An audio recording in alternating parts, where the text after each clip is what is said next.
For roughly 290,000 years, the average human spent every single night of their life within 50 feet of 15 to 50 other people. No bedroom, no walls, no door. That includes the night you were conceived, the night your parents fell in love, and the night theirs did, going back generation after generation. Privacy, as you understand it, is maybe a century old. So here's the question nobody asks. How did any of it work? How did people fall in love, build trust, raise families, and stay together for decades while sleeping close enough to touch dozens of relative strangers every single night of their lives? Let's start with what that actually looked like. In 2002, anthropologist Carol Worthman, working with colleague Melissa Melby, published one of the first systematic cross-cultural studies of what they called sleep ecology, comparing sleeping arrangements across dozens of traditional societies on nearly every continent. The pattern was almost universal. People did not sleep alone, and they rarely slept as isolated couples. They slept in clusters, multiple families,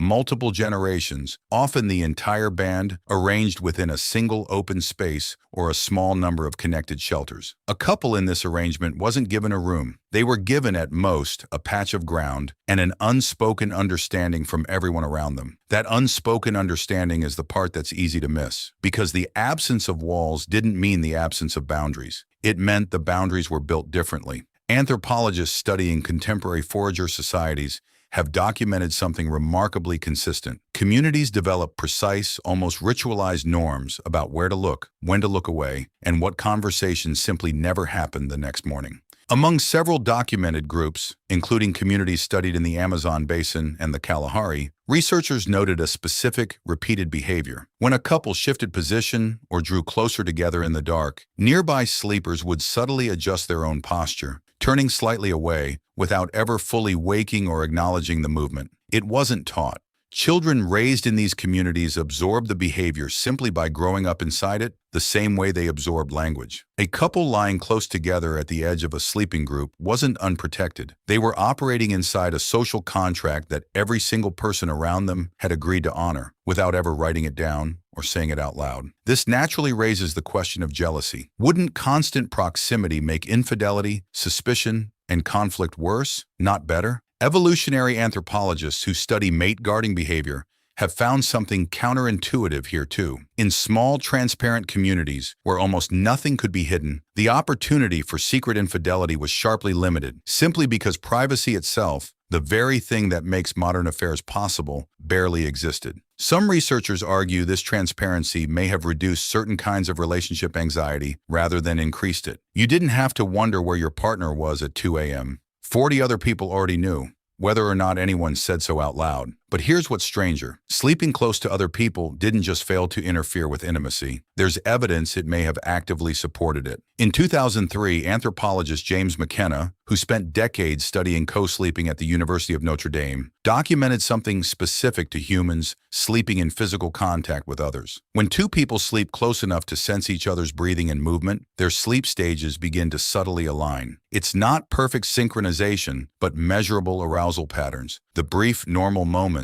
when sleep lightens during the night start to cluster closer together between two people sleeping in contact than between two people sleeping apart. McKenna's original research focused on mothers and infants, where this synchrony appears to help regulate a baby's breathing and arousal. But the same physiological mechanism, sleeping bodies subtly reading and responding to each other, doesn't switch off in adulthood. It's just rarely studied because almost nobody sleeps the way infants and their mothers do anymore. Surrounded, in contact, never fully alone. That single thread, physical proximity quietly synchronizing two nervous systems, may be a piece of something much bigger. In small-scale societies, an entire sleeping group wasn't just managing safety together. They may have been managing physiology together, dozens of nervous systems gently entraining to the same rhythms of breath and movement and warmth, night after night, for an entire lifetime. Touch itself does something measurable here. Physical contact, even simple skin contact with another person, triggers the release of oxytocin, a hormone strongly associated with trust,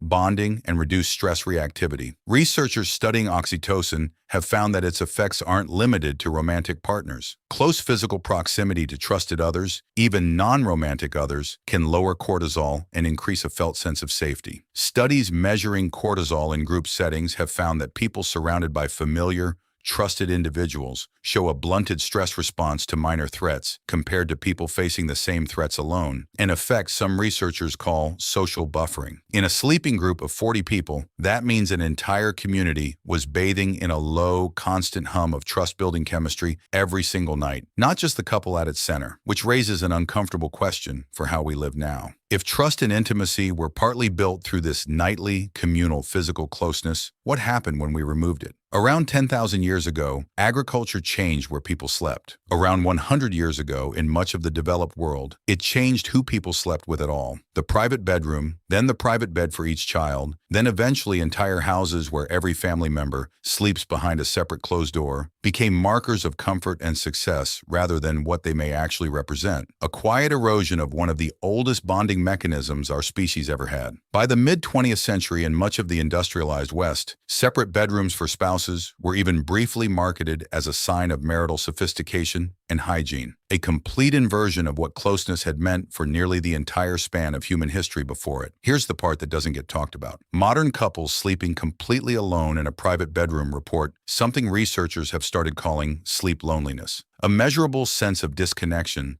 that exists even within an intact relationship, simply from the absence of any other nearby trusted presence. In 2022, a sleep research team at the University of Arizona studying couples found that partners who slept in the same bed showed greater concordance in their sleep cycles and reported higher relationship satisfaction than couples who slept apart, even when both groups described their relationships as equally close during waking hours. The body, it turns out, still wants what it evolved to expect: proximity, contact, the quiet, constant evidence that someone else is nearby and breathing. Modern privacy gave couples something real: total physical seclusion, total acoustic and visual isolation from the rest of the world. But it may have quietly removed the layer underneath that, the constant ambient closeness of an entire trusted group, the dozens of other people whose mere presence used to add its own quiet thread to the bond between two people. We didn't lose intimacy when we gained privacy. We just lost the version of intimacy that included everyone else, the version where falling in love didn't happen behind a closed door, but in plain view, surrounded by trust so complete that nobody needed a wall at all. So the next time you're lying next to someone you love in a quiet, private room with the door shut and the rest of the world fully outside it, consider what's missing. For 290,000 years, that same moment included other people, breathing nearby in the dark, holding a kind of trust modern privacy was never built to replace. It wasn't a compromise your ancestors tolerated. It was, by every measure we can find, part of what made the bond work at all. The night you were conceived had an audience it never noticed. Dozens of breathing, sleeping witnesses who simply agreed, without a word, to let that moment belong to no one but the two people inside it. So did every night before it, going back further than anyone can fully imagine, all the way to the very first couple who ever lay down together in the dark, surrounded and somehow completely alone.